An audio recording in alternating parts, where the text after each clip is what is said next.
Louise Henry, and welcome to the March edition of Laurel Highlands Happenings.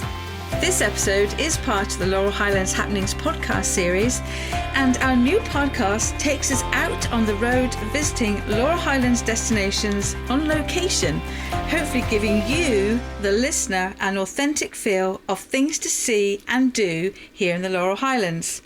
Today we are visiting Frank Lloyd Wright's Fallingwater, right in the heart of the Laurel Highlands. But before we jump in to chatting with our guests, we'd like to take the opportunity to say thank you to our generous sponsors. This podcast is sponsored by Frank Lloyd Wright's Fallingwater, a property on the UNESCO World Heritage List and entrusted to the Western Pennsylvania Conservancy. For tours and educational programs, visit fallingwater.org. Also thanks to Log Cabin Lodge and Suites, located in Donegal, in the centre of the Laurel Highlands. It's the perfect place to stay for your Laurel Highlands fun. Visit funindonegal.com to learn more. I'm here today at Fallingwater, Frank Lloyd Wright's Fallingwater, and I'm actually right by the run that comes down past the house. And I'm here today with Ashley Andrykovitch, who is the curator of education. Welcome, Ashley. Yeah, thank you for having me. Thanks for coming to Fallingwater today. Well, thank you for inviting us to come down here.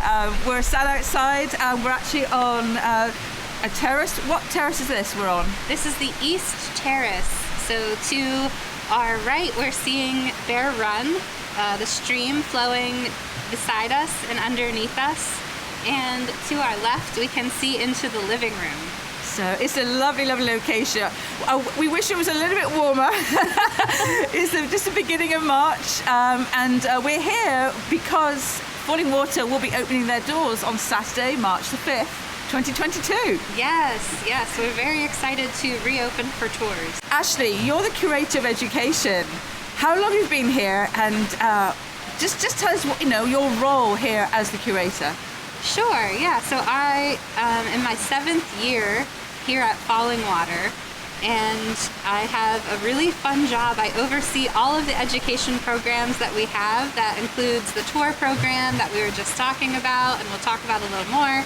We have school programs, we have residencies, which are in our Fallingwater Institute programming, and those programs are for high schoolers, college students, and adults. So there's a lot of different ways to learn about Fallingwater. Now, for those who don't know much about Frank Lloyd Wright and Fallingwater, can you give the listeners a brief overview of the house? So when was it constructed, who was it built for, that kind of thing? Sure, yeah. So Fallingwater is a vacation home that was designed for the Kaufman family of Pittsburgh. They owned the Kaufman's department store. The house was designed by famous American architect Frank Lloyd Wright, and it was constructed between 1936 and 1938. It is the best example of Frank Lloyd Wright's philosophy of organic architecture, which is architecture that is in harmony with nature and with the landscape. And my favorite thing about Fallingwater is the way that it really highlights the beauty of the Laurel Highlands. It was made with materials from the Laurel Highlands. It has the colors and the textures and the shapes of the site. So for anyone who's listening who is a fan of the Laurel Highlands, when they come here, they'll really get to observe what it was that Frank Lloyd Wright was inspired by here on the site.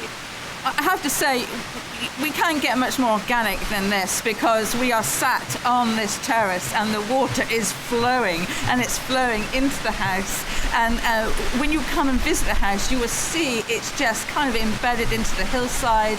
You've got trees all around. It's beautifully landscaped. You've also got some of the rock bed that's actually kind of infused. The house is built round the rocks, isn't it? Yes. It's got some of the seating in the living space that is rocks, isn't it? Yeah. So Frank Lloyd Wright felt really strongly that a house should be designed of the landscape, not on the landscape, and therefore he didn't come in and level the ground in order to build Fallingwater, but rather Fallingwater is shaped around the site and the boulders that are here on site. And there's places where he makes room for trees that were already here that were growing.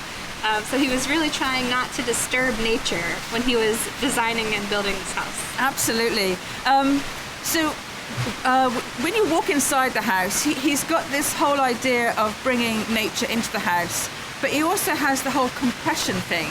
I don't know if that's the right term to use, but if you could explain to the listeners who haven't been here what the whole compression thought behind sort of squeezing people in a space and then opening it up into the house.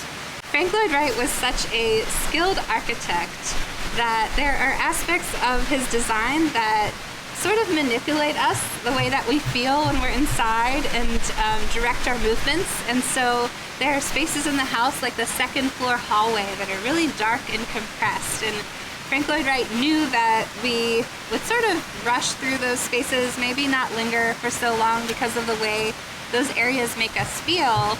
And then we're released into the light and airy bedrooms on the second floor. And it's a really nice feeling. And I hope that all of the people listening will just come and experience that for yourself. Right. I mean, there's so many just super duper little details that he incorporated into the design. You truly have to come and visit the house to really get a real glimpse into his brilliance, really, and incorporating nature inside. So for those who haven't come, who want to come, or those who want to repeat tours, you do have a lot of tours here, don't you? I mean, you have the standard one, and then you have lots of other little ones, other ones too. If you could just walk us through just some of the tours that you offer here, that would be great. Sure, yeah, we do have a variety of tour options this season. If you go to www.fallingwater.org to our website and click on Visit, you can get a sense of all of the different tours that we offer this season. But I'll mention a few. We have the guided architectural tour. That's 1 hour tour. That's sort of the basic introduction to Fallingwater. That's a great place to start. If you would like to come for a tour, it's really essential that you make your reservations in advance, and you can either do that on our website or by calling 724-329-8501. Yes, because I have to say, because last year, gosh, you were booked up 6 to 8 weeks in advance with tours. It's true, we do. We sell out really quickly. So yes, please make your reservations. Right. I mean, if you're planning to come here to Laurel Highlands, and one of your main reasons is to tour Fallingwater, I would recommend going online first, schedule that tour. And then maybe build your Laurel Highlands itinerary around that, wouldn't you say? That's a great idea. Yeah. Maybe I'm biased, but I think that's a good idea. So, any other interesting tours you'd like to share about? Yes, yeah. So if you aren't quite sure about committing to the 1 hour tour, there's also an option just to explore the grounds and to see the exterior of the house. And there is actually a lot you can learn just by looking at the house's exterior. So that's called a grounds pass. And those are available, just like I mentioned, on our website or by calling. And that's really an opportunity to take in both the exterior of the house and the landscape that inspired Wright's design. Do you offer any other shuttle service or any alternatives for that? We do, yeah. So we are pleased to make our site accessible through the use of a shuttle service. So our grounds are mostly gravel trails, so keep that in mind, with various grades. And therefore, if there's anyone who can't quite make the walk from the visitor center to the house, we have an ongoing shuttle service throughout the day to transport people closer to the house, right, and then back to the visitor center. We also have an accessibility tour, which is involves the shuttle service that I mentioned, touring the first floor, and then seeing the other floors and the guest house through a 3D video. Okay, that's pretty neat. That's nice. So, if you come with family members and everybody else goes and you're like, ugh, I can't. That's great that you've got that option so they can actually watch look at it that way too, so they feel like they're not missing out. As in the past, it's great technology how you can now, share everything. It's true, yeah. And if there's anyone who's listening and you know for sure that you couldn't make it to our site, we also have a weekly live stream that we do specifically for people who can't travel to Fallingwater. And during the live stream, we call it a closer look, and we go more in depth about topics and details of the house that we can't necessarily explore during the tour. So it's an added level of special access that we offer weekly. That's really cool. I did not know you did that. So that's pretty neat. That's great. I think one thing that I'm excited to mention is that we're bringing back our in-depth tours this year. Okay. And those, we took a break from those during COVID, of course, when, like most organizations, everything felt like it was turned upside down during that time. And we're pleased to bring back this in-depth option, which is a slightly longer tour. It's an hour and a half. It includes access to spaces that are not on the 1 hour tour that we can't fit into the 1 hour. And it also includes time for personal photography throughout the house. So for all the tours, really, because there are quite a few, do go on their website and just click on tours, I guess, and you'll see all the list of all the different options you can do. But we have to mention COVID and what requirements for visiting Fallingwater for the 2022 season. So what is Fallingwater asking visitors? So during this year, we are still taking safety precautions related to COVID-19, and those include visitors wearing masks indoors during the tour, in interior spaces like in our cafe and our museum store. We are social distancing still, and on our tours we use assisted listening devices, and that helps us to maintain social distance so that visitors can still hear what the tour guide is saying on the tour as well, being socially distant. That's pretty good. I have been on tours where I'm at the back and I can't hear. Not here. Other places, sure. I should add. Not here. I've always been able to hear. But that's ingenious. That's really good to have that option as well. So you can really spread yourself out. Yes. You're not straining to here. Do people have to bring vaccination cards, or do they have to show a negative test? Yes, we are requiring proof of vaccination or a negative test result. And those details are described on our website too. So if you want more information about specifically what's required, our website outlines all of that. So if you're coming to Fallingwater, you're planning to book a tour, then bring a mask, bring a vaccination card, or get a negative test within, I guess, a couple of days. Yes. I would look on the website for more details on that. We should add here that as well as the house, you have a cafe, yummy food that's served, and also a gift shop with lots of great Fallingwater, Frank Lloyd Wright architectural books, merchandise, all the fun stuff you get in the gift shop. Do you want to expand on that at all? Oh, well, we do have a really nice museum store. Again, maybe I'm biased, but I do think it's a highlight of anyone's visit to our site is to visit the museum store and the cafe. Ashley, the house is really for children that are over 6 years old. But I know that Fallingwater has introduced some sort of family tours, family events. Could you just share a bit more about that? Yes, yeah. So for family groups that include children under the age of 6, we have a really nice tour option called the Family Field Trip. And it's a tour that's designed to be intergenerationally interesting and educational. It includes an exterior tour of the house and fun activities that are engaging for the whole family.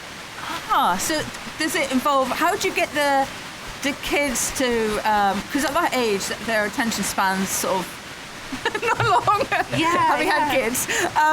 Do you have any like sort of bingo cards or scavenger hunts or anything like that? Yeah, our educators are really skilled at engaging the very young children and their corresponding grown-ups simultaneously, and so they have a few different methods that they use. Sometimes it's sketching, sometimes it's writing. It just depends on the visitor's interest, because it's also a private tour. So the family field trip is for one family at a time. The educators can really customize that experience based on what the interests are of the family group. Oh, that's brilliant. So is there a limit on size? I mean, could you do like an extended family, like grandparents as well? You're talking just nuclear family, like mum, dad, and a couple of kids? Yeah, we've actually had extended family groups join us. So that's really intergenerational. We've had multiple generations of families for the family field trip, and it works just as well for groups of that size. So it's like a nice little family pod. It is, yes. It's very cool. So you come in, sort of have some immersive fun in the house, and then the kids come out afterwards and they can just hit the trails and, burn their energy off too. Right, yes. That's very, very cool. I should ask, Ashley, because I haven't, what is your favourite place or spot of the house?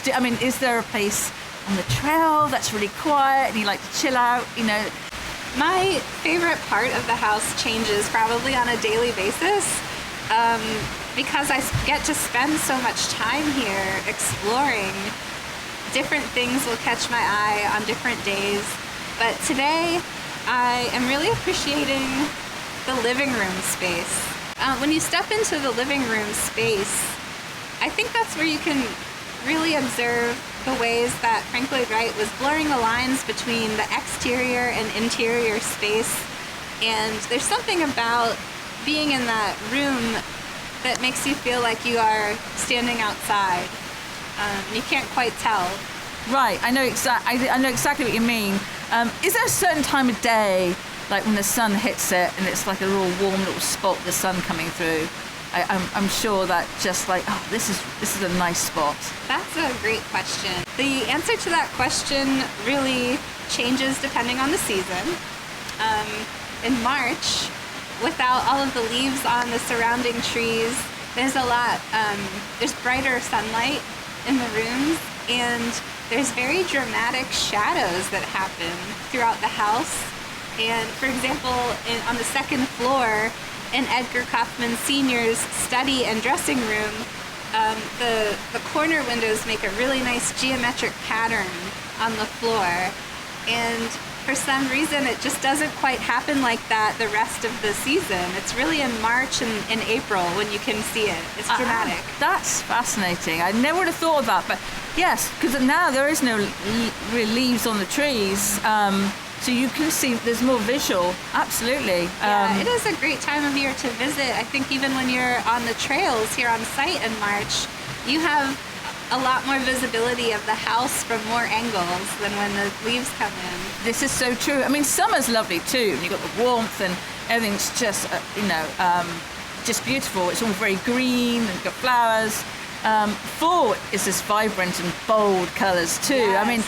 And then of course you get to the winter and the snow and the ice formations with the falls, the water. Do you have a favourite season, or are you sticking with sort of spring? I like them all, honestly, and we always tell our visitors that it's good to come back in different seasons because there's different things to see, and the house just has different charms at different times of the year. And I don't think I could pick one over the other. Do you dress the house for different seasons? Like, do you for winter, for the holiday season, do you actually decorate with like living wreaths or things? Yeah. So the Kaufmans wrote some letters that we have in our archive that describe how they decorated around the holiday season, and they did it with really simple, bringing in pine branches and laying them on the shelves in the living room space. We bring in some poinsettias as well. I think Frank Lloyd Wright would like that because you're bringing the outdoors in. bring in the boughs, the pine boughs and everything, and pine cones. Again, it's just embracing the outdoors, isn't it? Right. Yes. Absolutely. So I've only ever visited here. I think I've done a couple of seasons, and it's lovely all year round. Absolutely, and totally encourage folks who have not been to Frank Lloyd Wright's Fallingwater to do visit. We actually here in the Laurel Highlands actually have 4 Frank Lloyd Wright properties. So gosh, you could build a whole itinerary vacation around visiting them all, and they're all different. They're all true, lovely, aren't they? You really could. You could have a Frank Lloyd Wright themed day or weekend here in the Laurel Highlands. Ashley, I think that's about it. Anything else? We should actually just to recap. If you can just give the listeners website or Facebook info so they can find out more information. Yes, absolutely. So if you're listening and you're interested in visiting, whether you're a first-time visitor or a returning visitor, we would be so happy to see you here on site. Please make your reservations in advance for tours or for grounds passes by going to our website, www.fallingwater.org, or by calling 724-329-8501. Thank you, Ashley. It's been great to chat with you. And it's been a great location. Like I said, we're on the terrace right by Bear Run. And it's been great. Yeah, thank you for having me. It was a pleasure. This podcast is sponsored by Frank Lloyd Wright's Fallingwater, a property on the UNESCO World Heritage List and entrusted to the Western Pennsylvania Conservancy. For tours and educational programs, visit fallingwater.org. Also thanks to Log Cabin Lodge and Suites, located in Donegal, in the centre of the Laurel Highlands. It's the perfect place to stay for your Laurel Highlands fun. Visit funindonegal.com to learn more. You have been listening to another episode of Laurel Highlands Happenings. This episode is part of the Laurel Highlands Happenings podcast series. All events and businesses mentioned today can be found at golaurelhighlands.com. And if you're active on social media, follow us on Facebook, Twitter, Instagram, and YouTube.